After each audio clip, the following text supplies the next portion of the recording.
Thank you very much indeed.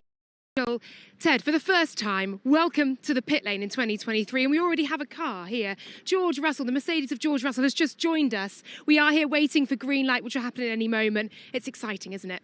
I've been waiting since last November for this. Finally, I've sat through launches with the cars that we're going to see this year. I've sat through launches with the cars that we're not going to see this year. I've sat through endless team briefings talking about optimism. I've heard from Zinedine Zidane in French. I've examined loads of photos over the winter trying to spot the latest innovations. And here we're almost ready to go. It's the W14 George Russell, keen as mustard to get on with it. And we can actually have a look at this new Mercedes. He's actually turned his car off because they doesn't want to overheat, but full with the aerodynamic rakes on the front of it, both sides for George Russell. But yeah, really excited to get going. But now F1 2023 is go, and we've been joined by the Sauber also, the Alfa Romeo Sauber behind him, and they're ready to go as well.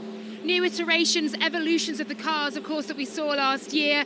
New liveries, plenty of exposed carbon, a more black grid in terms of the liveries that we're seeing this season. What are you looking for over the next 3 days? I mean, this proves it, doesn't it? Not only the Mercedes, where the whole side pod is unpainted, only the top of it, where it says Ineos and TeamViewer, is actually painted. The Alfa Romeo behind it, that's largely unpainted, just some red stickers behind the back.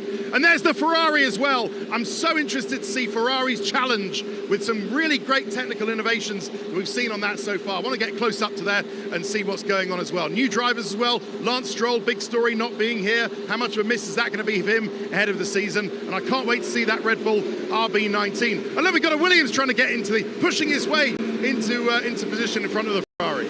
At any second now, I think we've got about 10 seconds. We are going to have green light here on the Formula One 2023 season. Green light here in Bahrain for testing, and it's go time. George Russell in the Mercedes, leading the way out onto track, followed by an Alfa Romeo Williams, and Carlos Sainz getting the better of the Williams straight out of the pit lane. Ted, there we go, Formula One 2023. It's happening. Fantastic. We have cars on track.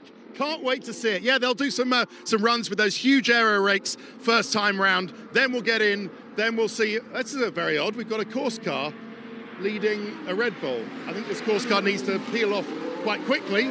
And there we got a Red Bull going. There we go. There's the RB19. Our first opportunity to get a look at the new the reigning world champion, Max Verstappen, on track. Let's take a look at that car in more detail over this lap. Yeah, absolutely we will. And you can see the car there covered in the Flovis paint.